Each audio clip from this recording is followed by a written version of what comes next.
Kuatkanlah hatimu, lewati setiap persoalan.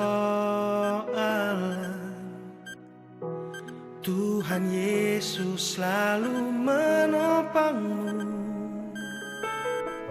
Jangan Shalom, selamat berhenti pagi Bapak harap Ibu serta saudara-saudari padanya. dimanapun Anda berada.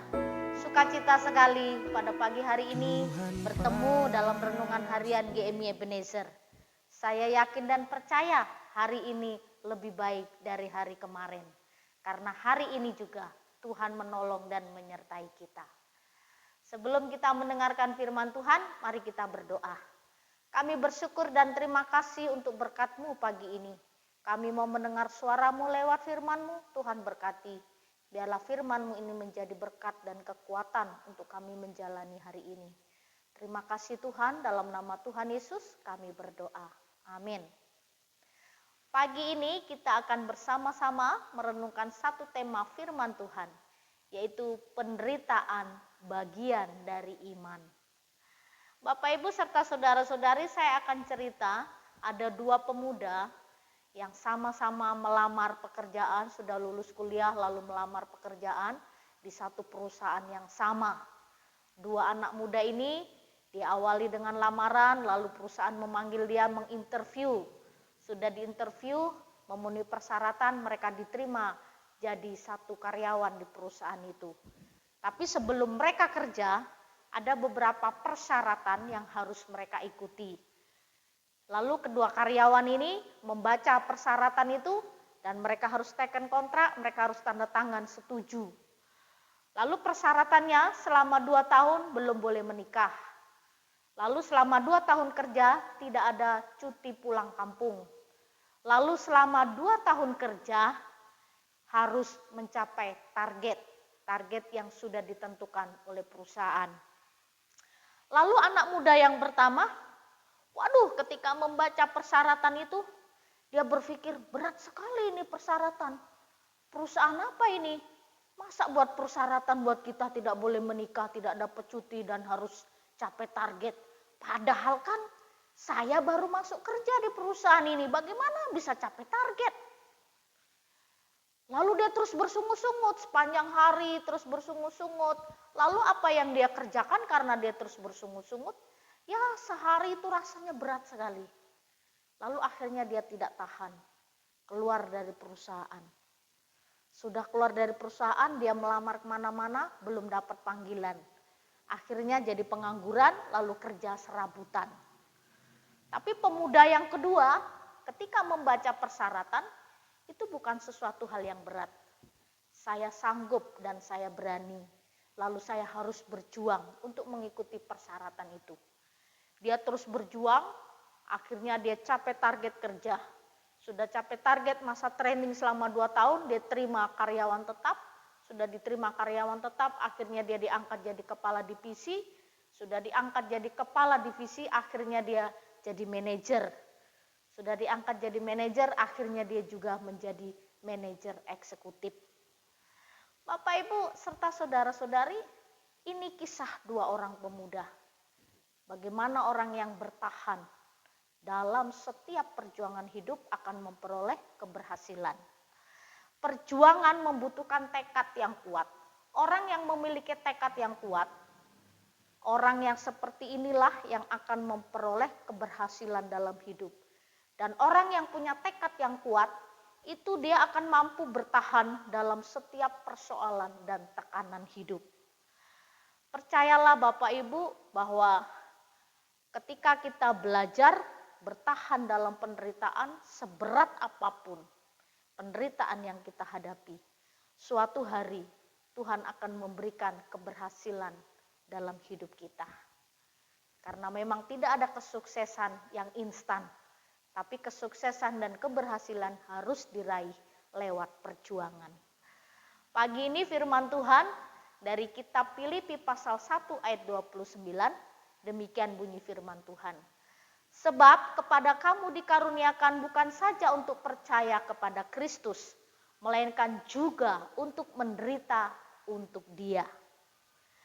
Paulus menjelaskan kepada jemaat di Filipi untuk tetap berjuang. Berjuang dalam iman, bertahan dalam iman, apapun yang terjadi, tetap percaya kepada Tuhan. Lalu Tuhan Yesus bukan hanya memberikan keselamatan kekal kepada kita.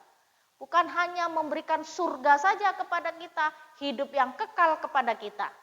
Tapi Tuhan juga memberikan kekuatan kepada kita, sehingga kita sanggup dan mampu bertahan dalam penderitaan. Lalu penderitaan itu bermacam-macam dalam hidup kita.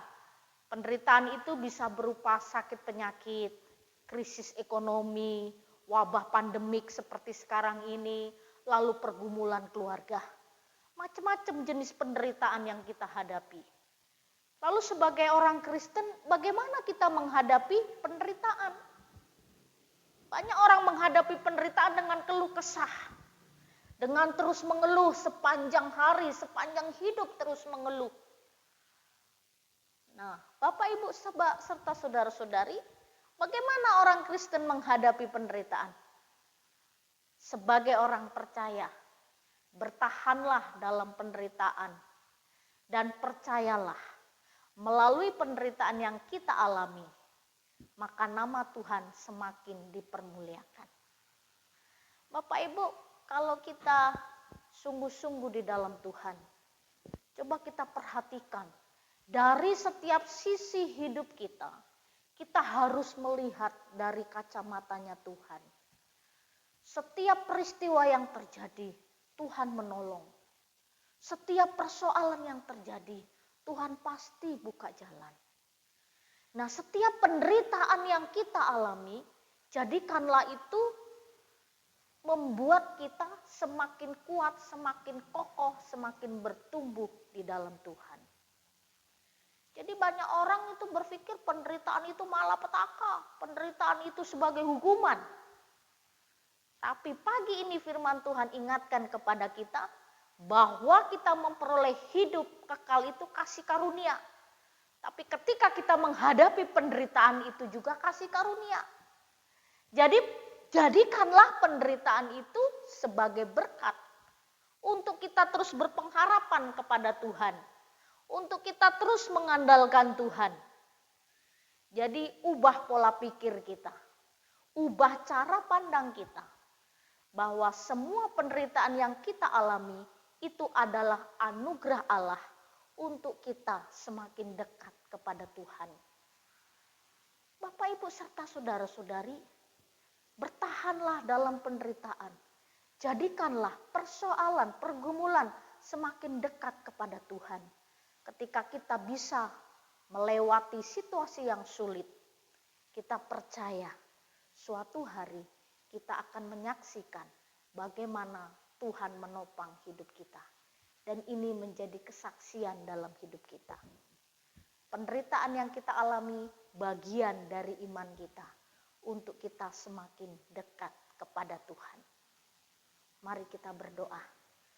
Terima kasih untuk firman-Mu yang kami dengar pada pagi hari ini. Tuhan, ajar kami untuk kami terus belajar tentang kebenaran-Mu. Bahwa penderitaan yang kami alami merupakan satu anugerah untuk kami semakin dekat kepadamu. Kami mau bersyukur kepadamu, kami mau belajar dari Engkau. Dalam nama Tuhan Yesus kami berdoa dan mengucap syukur. Amin. Selamat pagi, Tuhan Yesus. Bila topan keras melanda hidupmu, bila putus asa dan letih lesu, berkat Tuhan satu-satu